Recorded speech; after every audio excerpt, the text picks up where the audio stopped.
नमस्कार. हॅलो सह्याद्री कार्यक्रमात आपलं स्वागत. हॅलो सह्याद्री या कार्यक्रमात समाजाशी निगडित विविध प्रश्नांविषयी आपण चर्चा करत असतो. आपल्या सगळ्यांच्या रोजच्या जीवनामध्ये एका गोष्टीचा संबंध येतो, ते म्हणजे रस्ते, वाहतूक.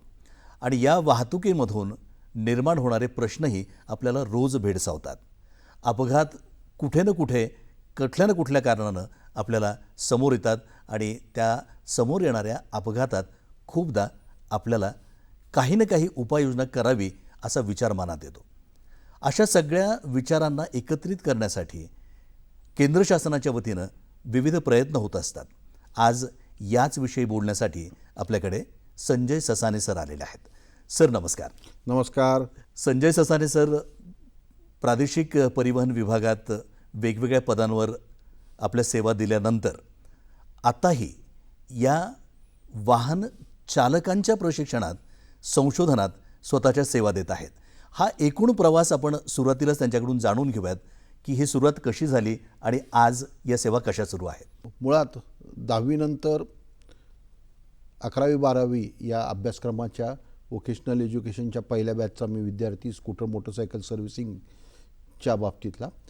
त्यानंतर डिप्लोमा इन मेकॅनिकल इंजिनिअरिंग हा कुसुरवाड्यातनं मी कंप्लीट केला आणि करत असतानाच महाराष्ट्र लोकसेवा आयोगामार्फत माझं जे सिलेक्शन आहे, निवड आहे, ती सहाय्यक मोटर वाहन निरीक्षक म्हणून झाली. सप्टेंबर 1983 मी जॉईन झालो आणि तो प्रवास जून 2022 या कालावधीत संपला. या कालावधीमध्ये मोटर वाहन निरीक्षक, सहाय्यक प्रादेशिक परिवहन अधिकारी, ॲसिस्टंट RTO आणि उपप्रादेशिक परिवहन अधिकारी अर्थात डिस्ट्रिक्ट हेड अशा प्रकारचं कामकाज महाराष्ट्रातल्या वेगवेगळ्या जिल्ह्यात आणि महाराष्ट्रातल्या मुख्यालयात मी केलेलं होतं. वा. आणि या सगळ्या सेवेनंतर सध्या आपण वाहन चालक प्रशिक्षण आणि संशोधन संस्था पुणे इथे प्राचार्य म्हणून कार्यरत आहात. गेल्या 2 वर्षापासून मी CIRT central institute of road transport आणि टाटा मोटर्स यांच्या संयुक्त विद्यमाने केंद्र सरकारने सुरू केलेल्या या ड्रायव्हर प्रशिक्षण आणि संशोधन या संस्थेत प्राचार्य पदावर आहे. खरं तर सर हा प्रश्न अगदी मानवी इतिहासाच्या मुळापर्यंत जर जायचं म्हटलं तर चाकाचा शोध हा खरं मानवी जीवनामध्ये खूप मोठा क्रांतिकारी असा शोध होता आणि तिथून पुढे मग या चाकाचा वेगवेगळ्या क्षेत्रात उपयोग होत त्याच्या जीवनाला आणखी समृद्ध करत गेला आणि शेवटी वाहन हे त्याच्या हाती आलं. वाहनाचा वेग त्याच्या हाती आला नव्हे, त्याच्या प्रगतीलाच एक वेग आला. पण ही सगळी बाजू एकीकडे असताना आज आपण बोलतो आहोत ते या वाहनांच्या अपघातांविषयी. हा सगळा कसा प्रवास आहे? हे पहिल्यांदा जो चाकाचा प्रवास सुरू झाला तो मानवी हातगाडी, बैलगाडी, त्याच्यानंतर इंजिन आणि नंतर मग सेल्फ प्रोपेल व्हेकल म्हणजे स्वतः स्वयंचलित वाहनं अशा स्वरूपात हा जो प्रवास सुरू झाला तो 150 वर्षातला आहे. आणि हा प्रवास होत असताना अगदी सुरुवातीच्या काळामध्ये सुद्धा रेड फ्लॅग ॲक्ट हा आणावा लागला. 6 किलोमीटर प्रति आवर या वेगाने धावणाऱ्या गाडीच्या पुढं का लाल झेंडा घेऊन माणूस धावत होता. कारण काय झालं तर ती या गाडी या वेगाने धावते हे पादचाऱ्यांना सांगणे ही त्याची मागची गरज होती. आणि मग त्याच्यानंतर मग रस्त्यावर वाहनं कशी चालवावी ह्याची काही नियमावली आली. पुढं जसं इंजिनच्या कपॅसिटीमध्ये, क्षमतेमध्ये वाढ झाली तसतसं गाडींचा वेग वाढू लागला. मग त्या वेगाला मर्यादा घालण्यासाठी ब्रेकच्या सिस्टीम ज्या आहेत प्रणाली त्याच्यामध्ये सुधारणा झाल्या. आणि मानव कसा आहे की मला जितकं जास्त उद्दिष्ट गाठता येईल तितका वेगाने प्रवास करण्याचा मानव प्रयत्न करत असतो. बरोबर. आणि मग यातूनच वाहनाच्या वेगवेगळ्या प्रणाली डेव्हलप झाल्या. बरोबर. पण हे होत असताना रस्ते पण सुधारले, उशिरा का होईना पण रस्त्यांमध्ये सुद्धा सुधारणा झाली. वाहनामधली सुधारणा आणि रस्त्यामधली सुधारणा होत असताना मानवी मेंदू आणि मानवी शरीर याची जी क्षमता आहे ती मात्र एका लिमिटमध्येच समाविष्ट राहिली. बरोबर. त्यामुळे ह्या सगळ्या ह्याला स्पीडला जो काही रिस्पॉन्स द्यायचा आहे तो रिस्पॉन्स गाठण्यासाठी मानव तसा कमी पडला. बरोबर. आणि मग ही आपली कमतरता ज्या ज्या लोकांनी जाणून घेतली ते लोक सुरक्षित राहिलेले आहेत. ज्यांना ती जाणवता आली नाही किंवा ज्यांनी त्या वेगाच्या आमिषाला बळी पडले त्यांनी यातले धोके पाहिलेले आहेत. बरोबर. यात एक शब्द खूप छान आपण नेहमी वापरता, उदाहरण देता की एकदा चालक त्या ड्रायव्हिंग सीटवर बसलाय की तो एखाद्या अभिमन्यूसारखा की मला जन्मताच सगळं माहिती आहे, मला काही वेगळं शिकण्याची गरज नाही. तर अशा लोकांसाठी काय संदेश असतो? खरं म्हणजे महाभारताने ही आपल्याला एक देणगी दिलेली आहे की इतिहासातून आपलं शिकलं पाहिजे काहीतरी. अभिमन्यू का हरला? कारण त्याने अपुरं ज्ञान घेतलं होतं. तर मुळात वाहन क्षेत्रामध्ये आपल्याला ड्रायव्हिंगचं ज्ञान कुठं मिळतं, किती घ्यायचं आणि कसं घ्यायचं हेच लोकांना माहिती नाही आहे. बरोबर. मोटर वाहन कायद्यामध्ये अभ्यासक्रमाची जाणीव करून दिलेली आहे. लाईट मोटर व्हेकल म्हणजे हलके मोटर वाहन, अवजड मोटर वाहने, एवढंच नव्हे तर रासायनिक पदार्थाची वाहतूक करणारी वाहनं यासाठीचा अभ्यासक्रम विहित केलेला आहे.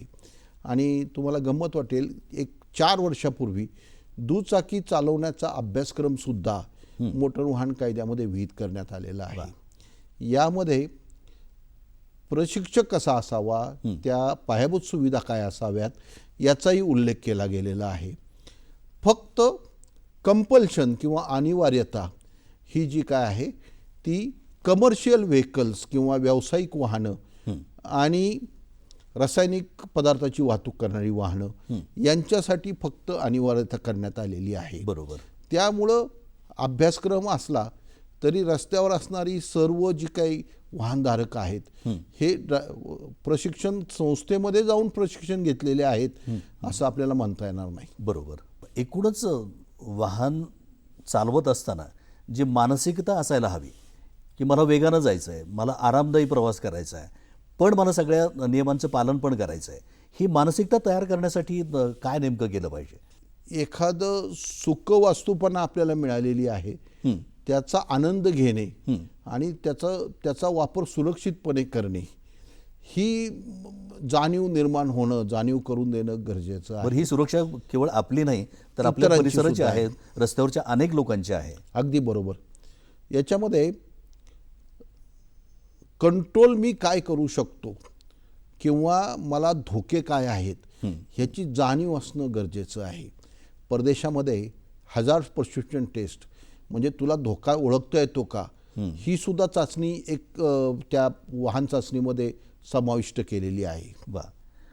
बरं, आत्ता पण उल्लेख केला वाहनं ही वेगवेगळ्या प्रकारची असतात, आकार असेल, वाहतुकीचे त्यांचे वेगवेगळे साधनं असतील, एखाद्या वाहनावर काय काय तुम्ही वाहून नेऊ शकता याचे काही नियम असतील, याचा आणि सुरक्षेचा कायद्यामध्ये कसा संबंध लावलेला आहे, कशी सांगड घातलेली आहे? कायद्यामध्ये तुम्हाला कोणतंही वाहन चालवायचं असेल तर तुम्हाला लायसन्स किंवा अनुज्ञप्ती काढणं कंपल्सरी करण्यात आलेलं आहे. बरोबर. याच्याकरता वाहनाचं वर्गीकरण केलेलं आहे. याच्यामध्ये दुचाकी वाहनं विदाऊट गिअर आणि विथ गिअर, बरोबर, हा वर्गीकरणाचा पहिला भाग आहे. त्याच्यानंतर जो भाग केलेला आहे तो हलके मोटर वाहन. याच्यामध्ये खाजगी वाहनामध्ये कार, जीप वगैरे वगैरे येतात आणि इतर परिवहन वाहनांमध्ये टेम्पो आणि बाकी ही वाहनं येतात. हेवी अवजड वाहनं जी आहेत त्याच्यामध्ये माल वाहतुकीचे ट्रक्स आणि बसेस यांचा समावेश होतो. त्याच्यावरती टेलर्स किंवा लॉजिस्टिक ज्या ट्रक्स आहेत, कार कॅरियर्स आहेत, तर ह्याचाही समावेश जरी वेगळा होत असला आर्टिक्युलेटेड व्हेकल तरी त्याच्याकरता लायसन्स मात्र हेवी व्हेकलचंच लागू पडतं. बरोबर. याशिवाय प्रवासी वाहतुकीसाठी बॅच बिल्ला, सार्वजनिक सेवा वाहतूकचं प्राधिकरण असं त्या बिल्ल्याच्या स्वरूपात काढणं, दुचाकी, चारचाकी, 3 चाकीमध्ये रिक्षा, 4 चाकीमध्ये टॅक्सी आणि मोठ्या बसेसमध्ये आपलं जसं STची बस आहे, PMPLची बस आहे, तर अशा सगळ्या कॉन्ट्रॅक्ट कॅरेज आणि स्टेज कॅरेज वाहनांना गरजेचं आहे. यावर निश्चित बोलूयात. तूर्त आपण इथं थोडीशी विश्रांती घेऊया. हॅलो सह्याद्री कार्यक्रमात पुन्हा एकदा आपलं स्वागत. आपण बोलतो आहोत संजय ससाणे सर यांच्याशी. रस्ता सुरक्षा याविषयी सर आपण चर्चा करत आहोत आणि वाहनांच्या विविध प्रकारांविषयी विश्रांतीला जाण्यापूर्वी आपण सांगत होता. बरोबर आहे. आणि त्यातून निर्माण होणारे अपघात म्हणा, समस्या म्हणा वाहतुकीच्या, त्याविषयी आपण सांगत होता. या वाहनांच्या प्रकारामध्ये मी ॲड करू इच्छितो की टॅक्सीमध्ये सुद्धा सेल्फ ड्रिव्हन व्हेकल अशा प्रकारच्या सुद्धा टॅक्सीज काही मार्केटमध्ये आलेल्या आहेत. वाहनांच्या समस्याबद्दल जर बोलायचं झालं तर सगळ्यात पहिली समस्या वेग, अपघात, प्रदूषण आणि त्याच्याबरोबर वाहतूक कोंडी. आणि ह्या वाहतूक कोंडीतून जो दुसरा समस्या निर्माण होती ती म्हणजे रोड रेंज. बरोबर. आता रोड रेंज म्हटलं म्हणजे स्वतःशी डोक्यातल्या डोक्यात राग व्यक्त करणं इथपर्यंत ठीक आहे, पण हा राग ज्यावेळेला रस्त्यावर व्यक्त व्हायला लागतो त्यावेळी निश्चितपणे कायदा आणि सुव्यवस्थेचा प्रश्न निर्माण होतो. एकूण सगळा जो प्रकार आहे, जे काही प्रशिक्षण द्यायचं आहे, एखाद्याला परवानगी द्यायची आहे गाडी चालवण्यासाठी, त्याचा उद्देश हाच आहे की तुम्ही स्वतः सुरक्षित राहा आणि आपल्या आजूबाजूला जे लोक चालले आहेत त्यांनाही सुरक्षित ठेवा. स्वतः गाडीतले आणि रस्त्यावरचे पण ह्या सगळ्यांची सुरक्षितता आपण पाहणं गरजेचं आहे आणि त्याला प्राथमिकता देणं खूप गरजेचं आहे. अगदी बरोबर. सर, नेमके अपघाताचे कसे वेगवेगळे, एवढा तुमचा अनुभव आहे या सगळ्यांमध्ये, नेमकी कारणं काय काय असू शकतात आणि ती टाळता येतात काय? कोणत्याही अपघाताचा विचार केला तर टाळता येणारे अपघात आणि न टाळता येणारे अपघात असं जर आपण म्हटलं तर आपल्याला असून येतं की अपघात म्हणजे न टाळता येण्यासारखी गोष्ट. हो. पण प्रत्यक्षात टाळता येण्यासारख्या ज्या गोष्टी आहेत त्याला मग त्याने इंग्लिशमध्ये ट्रॅफिक क्लॅशेस, त्याला अपघात खरं म्हणूच नाही, घटना असं खरं म्हणजे व्याख्यात घेतलेलं आहे. आता हे जे वेगवेगळे अपघात आहेत त्याचं जर आपण वर्गीकरण केलं तर त्याच्यामध्ये समोरासमोर होणाऱ्या टकरा, त्याच्यानंतर काटकोनात होणाऱ्या टकरा, अच्छा, त्याच्यानंतर ओव्हरटेक करत असताना मागणं होणारी धडक, बरोबर, सरळ जात असताना मागणं होणारी धडक, आणि त्याच्या व्यतिरिक्त सिंगल व्हेकल, एकटी गाडी आहे ती स्वतःच पलटी होते, एखाद्या झाडावर जाऊन आदळते, दरीत कोसळते, हा एकट्या व्हेकलचा अपघात. बरोबर. हां, तर असे हे वेगवेगळे अपघात होत असतात, घटना होत असतात, दुर्घटना. आणि ह्याच्या व्यतिरिक्त काही नॅचरल नैसर्गिक आपत्तीच्या स्वरूपात घटना होत असतात. ज्याचं उदाहरण द्यायचं झालं तर आपली चिपळूणला सावित्री नदीचा झालेला अपघात, पूलच पडला, त्याला रस्ताच पुढचा माहीत पडला नाही. बरोबर. परंतु दिसतं तेवढंच जावं एवढा जर त्यांनी बाळगला असतं रात्रीच्या वेळेला, बरोबर, तर त्याला ते बाबा पुढे रस्ता नाहीये हे कळू शकलं असतं. शिवाय वेग मर्यादा असली तरी पण तेच म्हणूनच दिसतं तेवढंच ट्रॅव्हल करावं, हा वेग ठेवणं गरजेचं होतं. आपला अगदी पुणे मुंबई एक्सप्रेसवेचा विचार केला तर पूर्वी दरड कोसळायच्या, तर तिथेही काही लोकांनी जीव गमावलेले आहेत. बरोबर. तर चालकाला कल्पना नसते की आता वरतून दरड कोसळणार आहे, पण सावधगिरी बाळगणे, माती पहिल्यांदा येते का खाली, तर अशा वेळेला घाई न करता थांबणे. तर ह्या प्रिकॉशन्स खरं म्हणजे उत्तराखंडमध्ये हिल ड्रायव्हिंगसाठी सेपरेट लायसन्स आहे. अच्छा. तर ती मंडळी ही याची जाणीव त्यांना असते. बऱ्याच वेळेला वाहतं पाणी असतं, खरं म्हणजे ह्या पंचमहाभूतापासून आपण दूर राहावं असं आपल्याला आपल्या पूर्वजांनी सांगितलेलं आहे. त्याच्यामध्ये अग्नी, पाणी याचा समावेश होतो. तर ह्या वाहत्या पाण्याचा वेग किती असेल हे सांगता येत नाही. ह्या पाण्यापासून एक दूर राहणं गरजेचं असतं. बरोबर. आगीबद्दल आपण पुढं सविस्तर बोलूया. परंतु याशिवाय पूर्वी ज्या वेळेला सिंगल रस्ते होते, डिवायडर नव्हते, त्यावेळेला समोरच्या अपघात बऱ्यापैकी जास्त असायचे. पण आता डिवायडर टाकल्यानंतर पाठीमागनं ठोकणाऱ्या वाहनांचं प्रमाण वाढलेलं आहे. म्हणजे लोकांना स्टॉपिंग डिस्टन्स, सुरक्षित अंतर किती ठेवायचं, रिॲक्शन, आपल्याला प्रतिकार प्रतिसाद द्यायला किती वेळ लागेल हे स्वतःचं गणितच आता त्यांच्याकडं चुकलेलं आहे. बरोबर. त्याच्यामुळं अशा प्रकारचे अपघात होत असतात. बऱ्याच वेळेला जे नियम आहेत, सेंट्रल गव्हर्नमेंटने 1989मध्ये पहिल्यांदा रूल्स ऑफ रोड रेग्युलेशन आणले. 2017मध्ये त्याचं मॉडिफिकेशन केलं, सुधारित आणली आणि ड्रायव्हिंग रेग्युलेशन्स हा त्याच्यामध्ये सुधारणा आणली. आणि त्याच्यामध्ये मग त्यांनी कल्पना दिलेली की सुरक्षित अंतर किती आणि कसं ठेवायचं. बरोबर. ती जबाबदारी मागच्या चालकाची आहे. त्याच्याबरोबर पुढच्या चालकाने सुद्धा अचानक ब्रेक दाबून गाडी थांबू नये हे सुद्धा पाळलं पाहिजे, हेही विहित केलेलं आहे. तर अशा प्रकारचे हे अपघात हे घटनेनुसार झाले. याच्या व्यतिरिक्त पादचारी व्हर्सेस मोटरसायकल, पादचारी विरुद्ध रिक्षा, पादचारी विरुद्ध ट्रक, पादचारी विरुद्ध बस आणि विशेष करून जंक्शनला हे पादचाऱ्यांचे अपघात जास्त झालेले दिसून येतात. कारण जो ड्रायव्हर बसलेला असतो त्याला त्याच्या सीटवरनं हे दिसत नाहीत नक्की कुठे.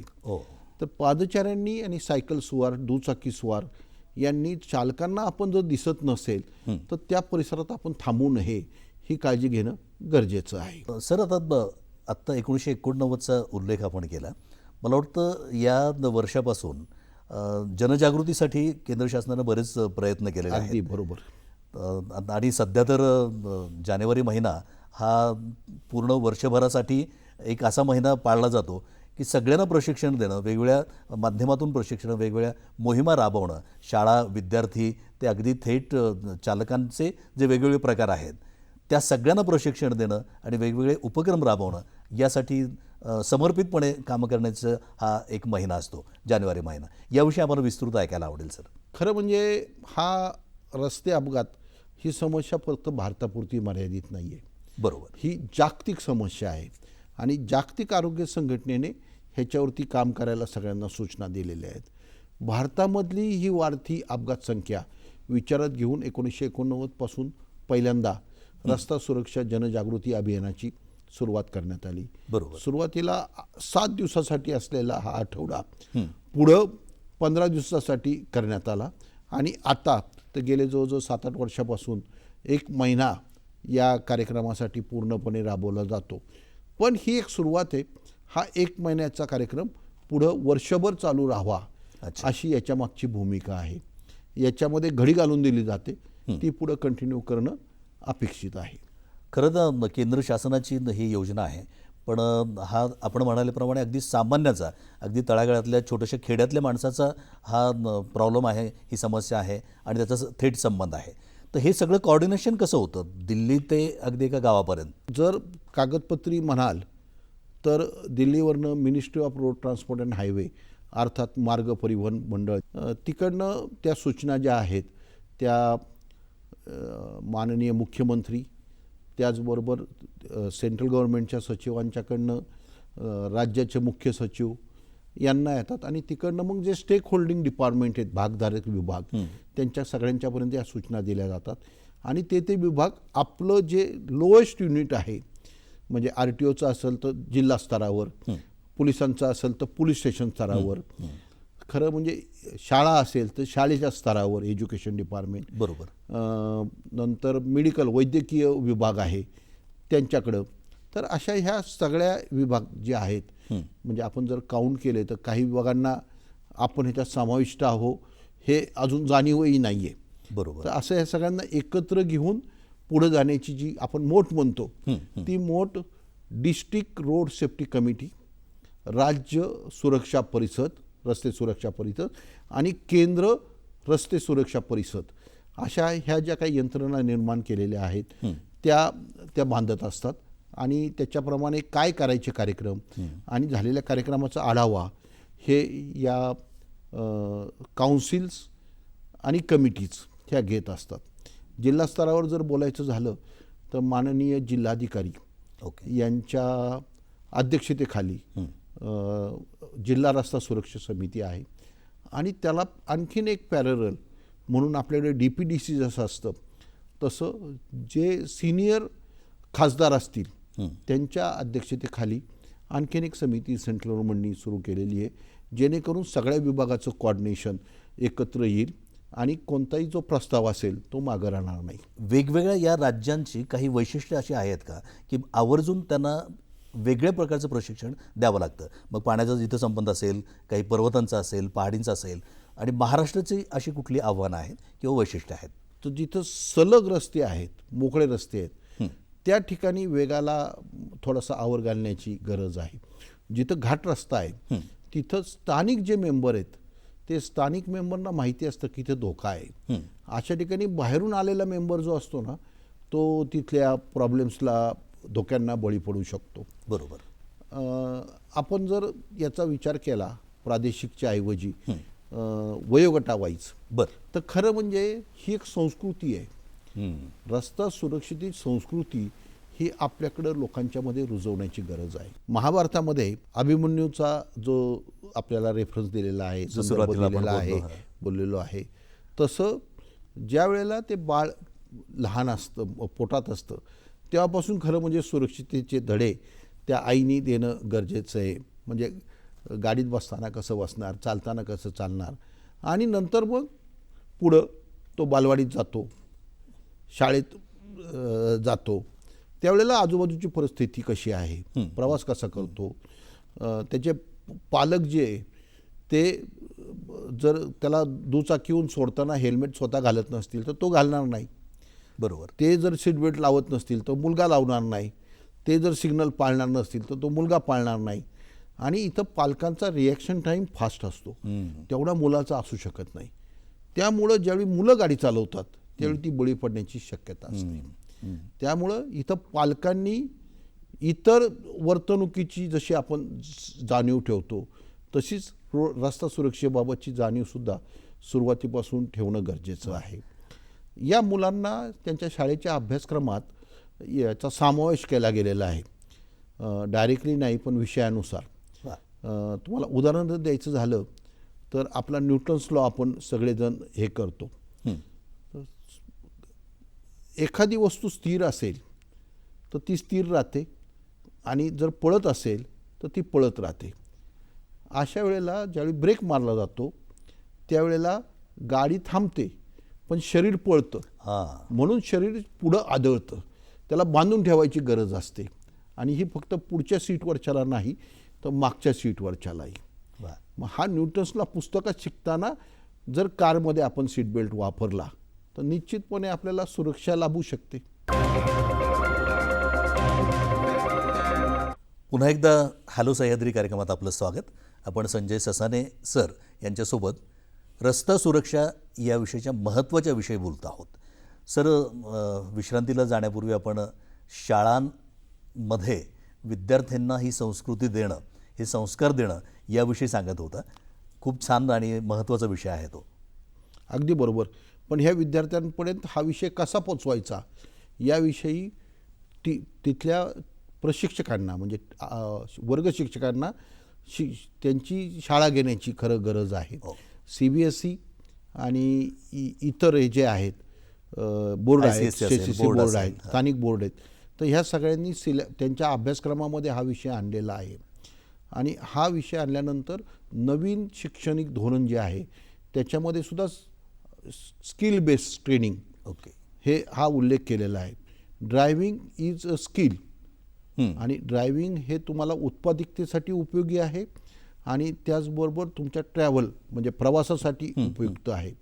त्याच्यामुळं जीवनासाठीचं जे कौशल्य आहे ज्याच्यामध्ये सुरक्षितता आणि तुमची व्यावसायिकता हे दोन्ही साधतात, याच्यावरती यापुढे लक्ष देण्याची निश्चितपणे गरज आहे. बरं, शाळेच्या पुढचा टप्पा पुढचा टप्पा जो आहे तो क्रुशल आहे, कारण 16 ते 18 हा वयोगट जे आहे तो वयोगट मुलांना आकर्षित करत असतो दुचाकी चालवायला, चारचाकी चालवायला.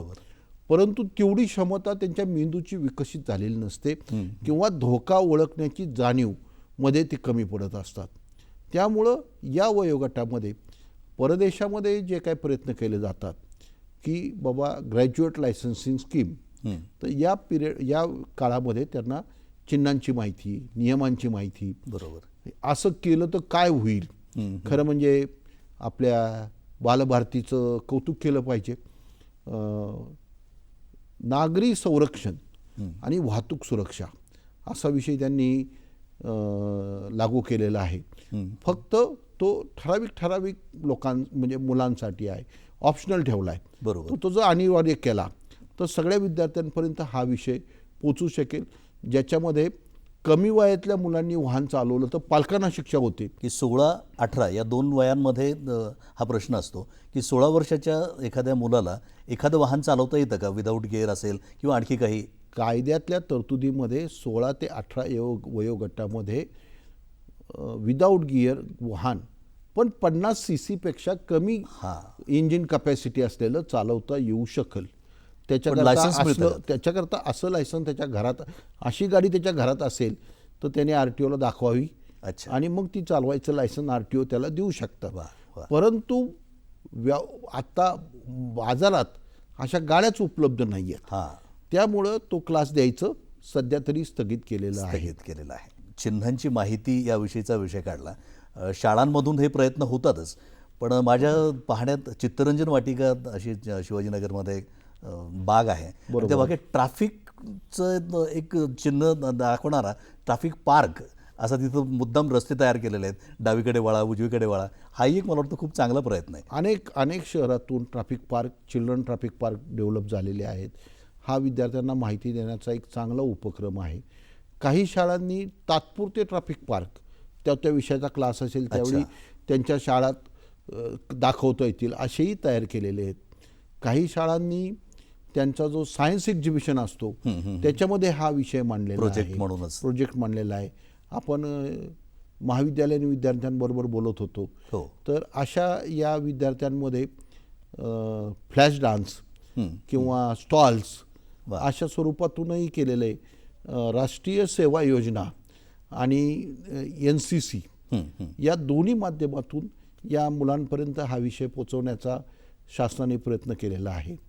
परंतु ती संख्या लिमिटेड आहे. बरोबर. तर हा जो आहे तो विस्तृत स्वरूपात सगळ्या विद्यार्थ्यांपर्यंत ज्यावेळी जाईल त्यांना ती जाणीव निर्माण होईल की धोके कसे ओळखायचे. बरोबर आहे. की मग त्यांचं काम बऱ्यापैकी सोपं होईल. बरोबर. खरं म्हणजे मी इथं वॉर्निंग देऊ शकतो, 18 वर्षाच्या आतल्या मुलांनी जर गाडी चालवली तर पालकांना 3 महिन्याची शिक्षा आहेच आहे आणि त्या मुलाला 25 वर्षापर्यंत परत गाडी चालवायला संधी मिळणार नाही. तर हे धोके ठेवून थोडासा संयम त्यांनी जर पाळला आणि इतिहास जो काय आहे मागचा त्याचा जर आढावा घेतला तर कुणालाही आपल्या पालकाला तुरुंगात बघायला आवडणार नाही. अभ्यासक्रमाविषयी आता सहज मला बोलता असं सुचतं किंवा असा प्रश्न विचारावासा वाटतो की अभ्यासक्रम आणि माहिती होणं इथपर्यंत ठीकच आहे, पण अभ्यासक्रम जर एखादा विस्तृत या विषयाचा असा असेल की त्यातून रोजगार निर्मितीही होईल किंवा काही नोकरी या तरुणांना मिळू शकेल, अशी काही अभ्यासक्रम आहेत का,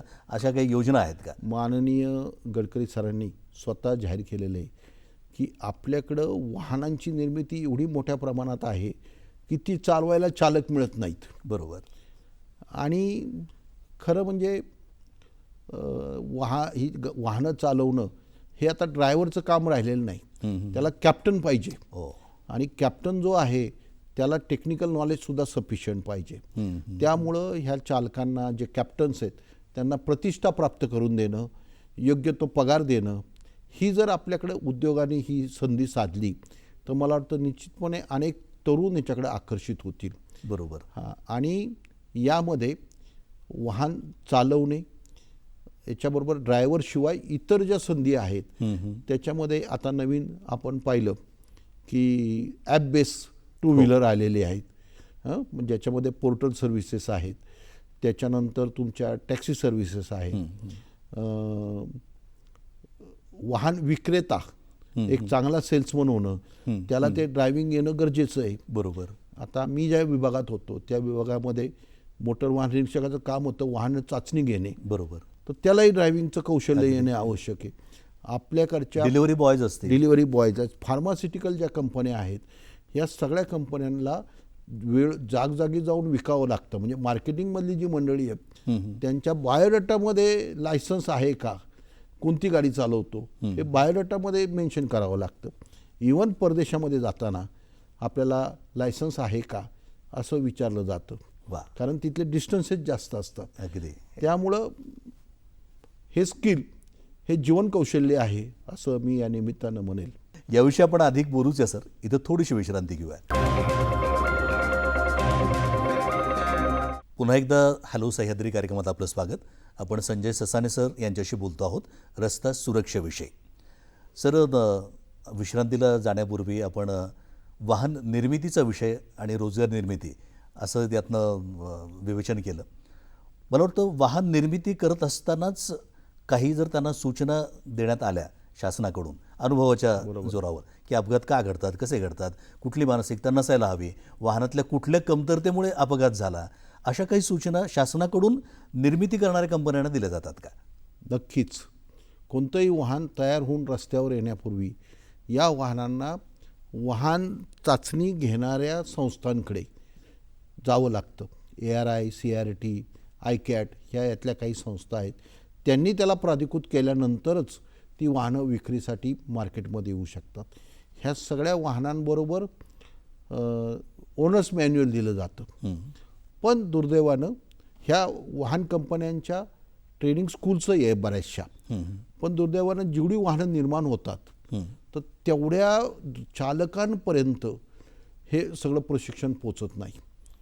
तर या निमित्तानं माझं अपील असेल की जे आपले वितरक बंधू आहेत त्यांनी अशी वाहनं लोकांच्या ताब्यात देण्यापूर्वी या वाहनांमध्ये आपण ज्या काही नवीन नवीन सुधारणा केलेल्या आहेत तर त्यांचा वापर कसा करावा याची जाणीव ह्या चालक वर्गाला करून दिली तर मला वाटतं बरेचसे, विशेष करून हाय एंड व्हेकलच्या बाबतीत जे काय अपघात आहेत ते टाळण्यासाठी निश्चितपणे मदत होऊ शकेल.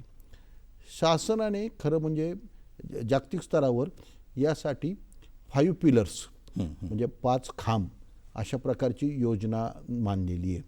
त्याच्यामधला पहिला खांब जो आहे तो ह्या वाहनाच्या संदर्भात आहे, सुरक्षित वाहनं तयार करणे. बरोबर. हां, आता आपण ॲटोनॉमस व्हेकलकडे जातोय, म्हणजे समोर कोण आलं तर गाडी थांबेल. बरोबर. पण त्याला आता भारतामध्ये यायला थोडा वेळ आहे, कारण भारतामध्ये मिक्स वाहतूक आहे. याच्यानंतरचा किंवा त्याच्या आधीचा मुद्दा हा प्रशासन किंवा प्लॅनिंग. तर सेंट्रल गव्हर्नमेंटनी याच्याकरता नियम बनवलेले आहेत, वेगवेगळ्या विभागांना जबाबदाऱ्या दिलेल्या आहेत. आणि लोकशाहीच्या ज्या 3 पिलर्स आहेत ज्याच्यामध्ये राज्यकर्ते, प्रशासन आणि तिसरा पिलर न्यायव्यवस्था. तर न्यायव्यवस्थासुद्धा याच्यावरती बारीक लक्षपूर्वक लक्ष देऊन आहे रस्ते होणारे अपघात. आणि त्यांनी वेगवेगळ्या सूचना दिलेल्या आहेत. एक वेगळी कमिटी ऑन रोड सेफ्टी अशी स्थापन केलेली आहे. आणि ही कमिटी सर्व राज्यातल्या अपघातांचा आणि तिथल्या उपाययोजनांचा आढावा घेत असते.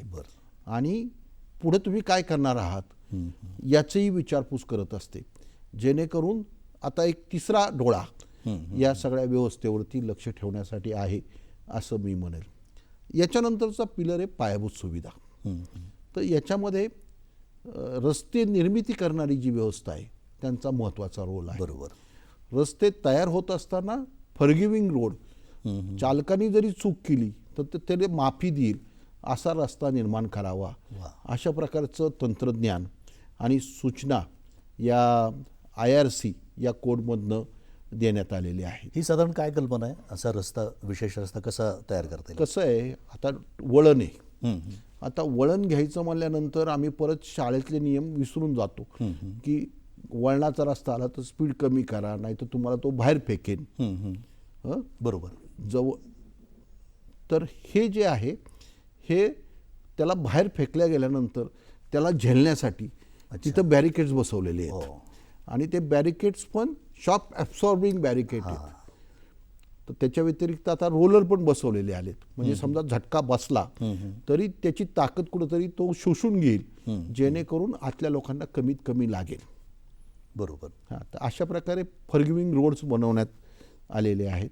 काही ठिकाणी आपल्याला दिसते स्पीड वाढला तर त्याचा ब्रेक फेल झाला तर त्याच्या बाजूला वेगळा रस्ता काढून द्यायचा की तो तिथं जाऊन थांबेल. अच्छा. तर अशा प्रकारे हे फॉरगिव्हिंग रोडचं उदाहरण आहे. किंवा जे इलेक्ट्रिक पोल वगैरे आहेत ते रस्त्याच्या जवळ नसावेत, म्हणजे ताबा सुटून गाडी बाजूला गेली तरी ती झाडावर त्या पोलवर आदळू नये. आपल्याकडे हे अजून थोडं संक्रमित व्हायला वेळ आहे. बरोबर. पण परदेशामध्ये हे अत्यंत ह्याने पाळलं जातं, कटाक्षानं पाळलं जातं. त्याच्यानंतरचा जो पुढचा पिलर आहे तो म्हणजे एन्फोर्समेंट. चुका करणाऱ्यांच्यावर लक्ष ठेवणे. जर सगळ्यांनीच नियम पाळले तर एक दोन गाड्या एकमेकावर धडकायचा प्रश्नच नाही. बरोबर. इथं मी ज्यावेळेला प्रशिक्षण देतो त्यावेळी लोकांना सांगतो की रस्त्याच्या स्पीडनं तुम्ही जा.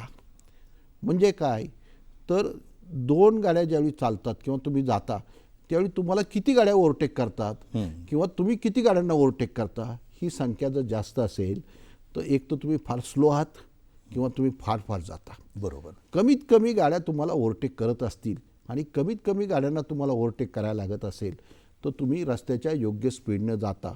अशा प्रकारचं सूत्र तुम्हाला सांभाळता येईल. प्रत्येक ओव्हरटेक हा धोका असतो. खरं आहे. तर हा धोका आणि त्यावेळेचं ब्लड प्रेशर कमी करण्याचा आपण प्रयत्न केला पाहिजे. खूपच छान. तर हे असे सगळे पिलर्स आहेत. तर हे जे लक्ष द्यायचं त्याच्याकरता मानवी यंत्रणा कमी पडायला लागली. म्हणून मग तंत्रज्ञानाचे डोळे अर्थात CCTV याच्यामध्ये इंट्रोड्यूस केले गेलेले आहे, आणलेले आहे. आणि मग ITMS हा एक नवीन प्रकार आपल्या सगळ्या हायवेंवरती आता येत आहे. आणि मग ह्यातून चलान बरोबर म्हणजे जे ॲटोमॅटिक तुम्हाला पकडलं जाईल गुन्ह्यामध्ये आणि तुमच्या घरी ती पत्र येतील या सेवेपर्यंत आता सुरुवात झालेली आहे.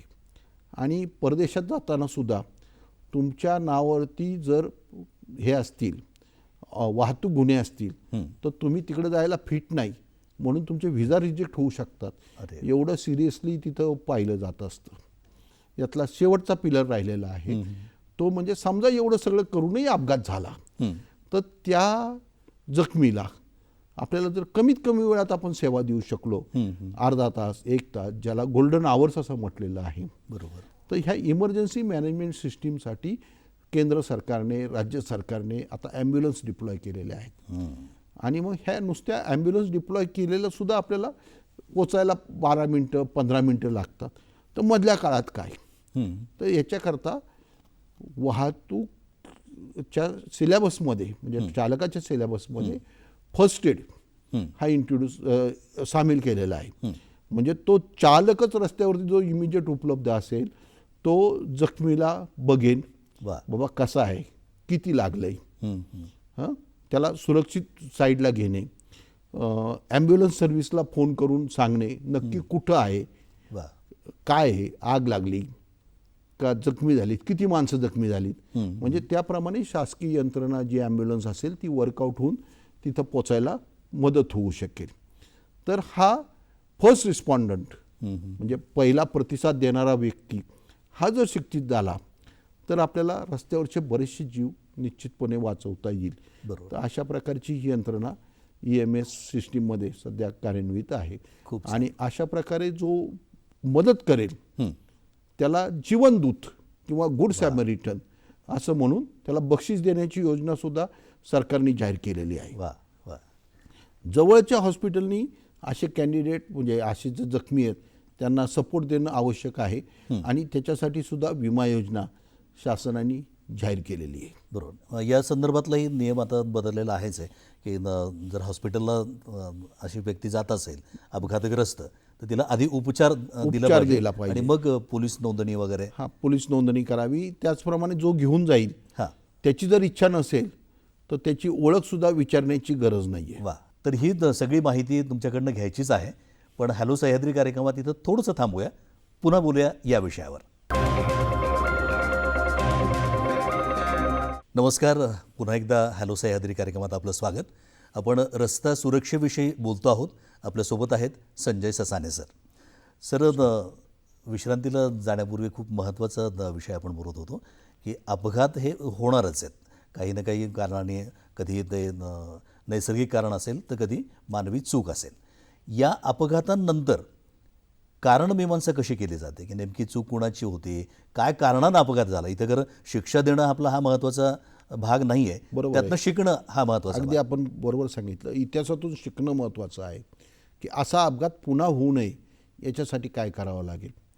तर आता नवीन पद्धतीप्रमाणे कोणताही अपघात झाला तर त्याची नोंद ही सेंट्रल गव्हर्नमेंटने तयार केलेल्या एका नवीन प्रणालीवर घेतली जाते. आयरॅड नावाची प्रणाली आहे. अच्छा. आणि त्याच्यामध्ये त्याचे जे काही पासवर्ड आहेत ते वेगवेगळ्या विभागांना दिलेले आहेत.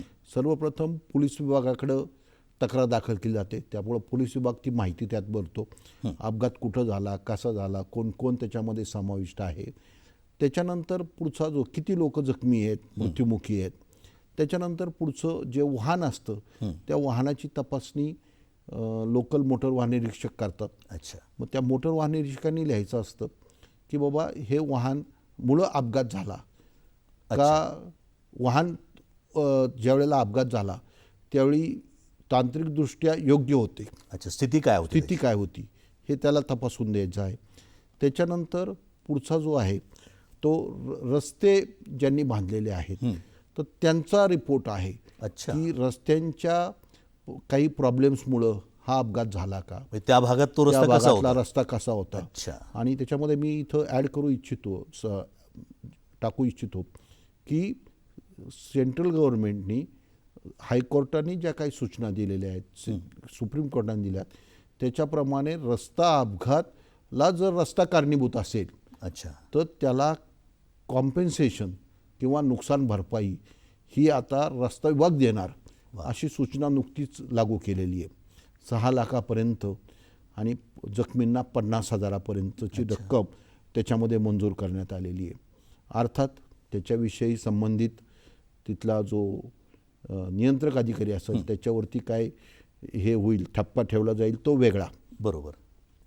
आणि याच्यानंतर पुढं ज्या दवाखान्यामध्ये त्याला समावेश केलेले, ॲडमिट केलेलं आहे, ॲडमिट केलं आहे. तर तिथल्या डॉक्टरांची जबाबदारी आहे की कोणत्या प्रकारची जखम होती आणि मग त्याला किती दिवस ठेवलेलं आहे. अच्छा. आणि मग हा सगळा जो रिपोर्ट आहे तो ऑनलाईनच जिल्हा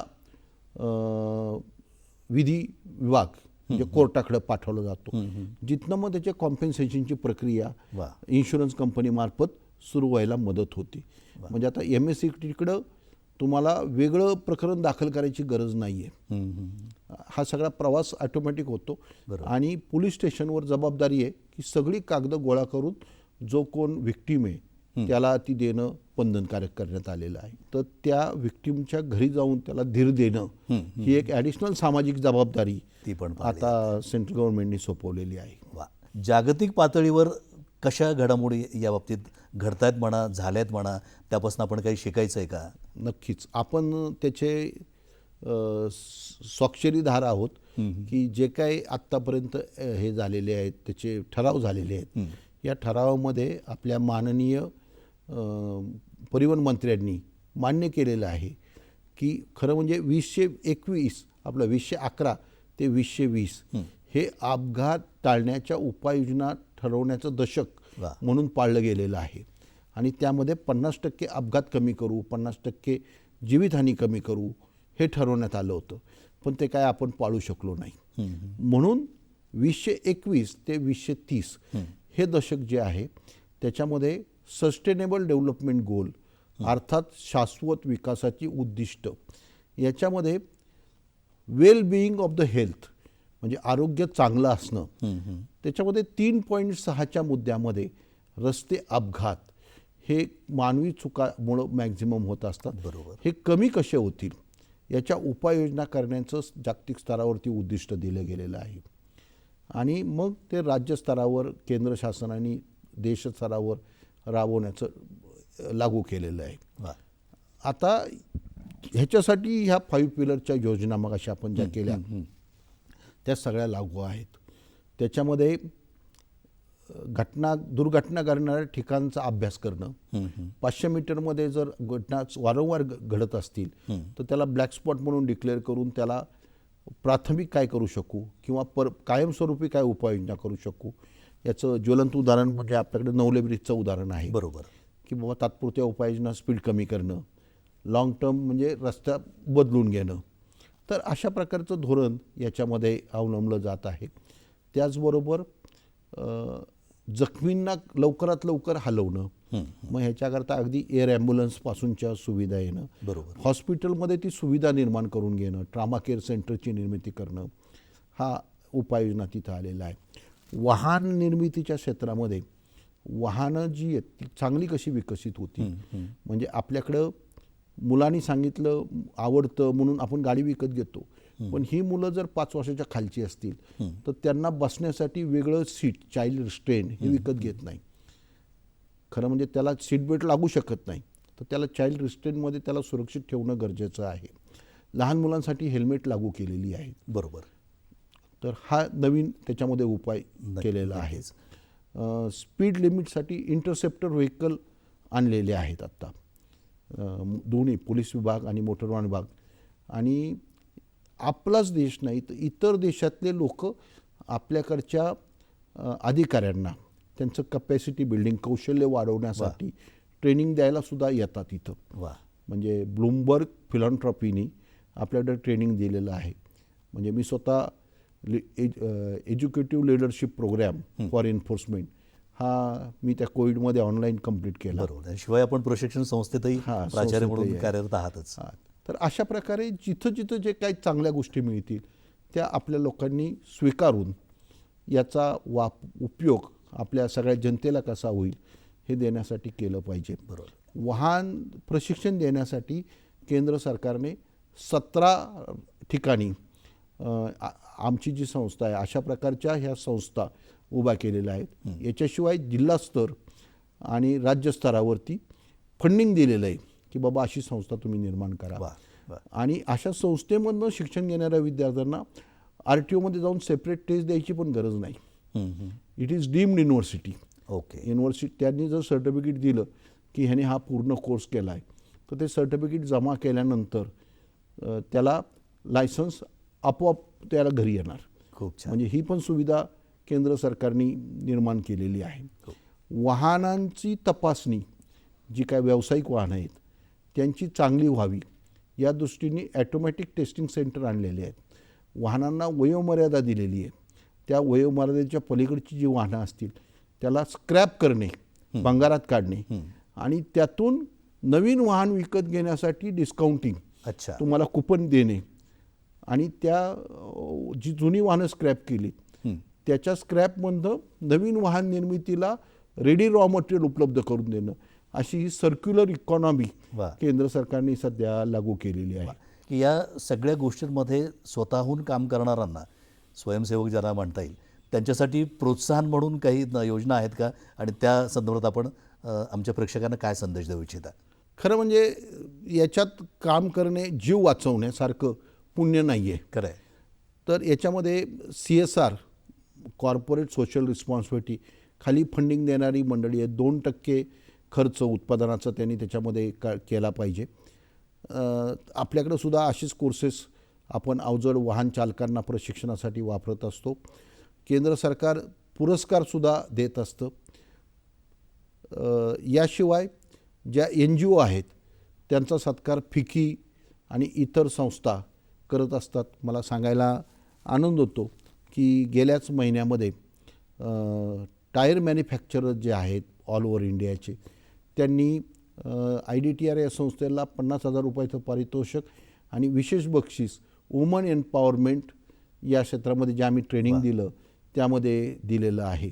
तर अशा अनेक संस्था आहेत. एका वाहन उत्पादक कंपनीनं पूर्वी वेगवेगळ्या शहरांचं इंडेक्स ठरवलं होतं की कमीत कमी अपघात जिथं होतील आणि जास्तीत जास्त सुविधा जिथं असतील त्या संस्थांना, त्या शहरांना आम्ही बक्षीस देणार म्हणून. आणि त्याच्या व्यतिरिक्त जे NGO चांगले काम करतील त्यांचे त्या वेळेला झालेले प्रोग्रॅम एका ठराविक चॅनलवर आपण प्रकाशित करू. तर अशी प्रोत्साहन करणारी बरीचशी मंडळी शासन स्तरावरही आहेत आणि बाहेर कॉर्पोरेट जगातही आहेत. रस्ते दुर्घटना टाळण्यासाठी शिक्षणातून सुरक्षा आणि तंत्रज्ञानातून परिवर्तन आपण साधूया असं मी या निमित्त आवाहन करतो. अपघात कमीत कमी कसे होतील यासाठी आपण सगळे प्रयत्न करूया या आश्वासनासह हॅलो सह्याद्री कार्यक्रमात इथे थांबूया. पुन्हा भेटूया हॅलो सह्याद्रीच्या पुढच्या भागामध्ये.